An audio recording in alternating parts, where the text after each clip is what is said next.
I have a big problem with it plugging all the time, and I've explained that before.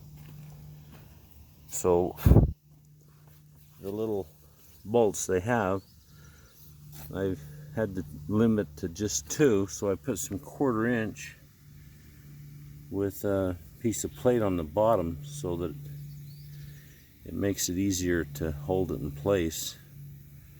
To loosen it up makes it much quicker, so I just use a 7/16 combination wrench and loosen them up, loosen that one up, and then swing it out.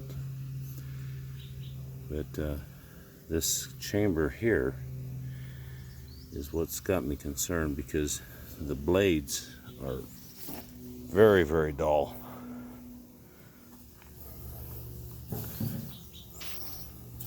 I'll have to do different here.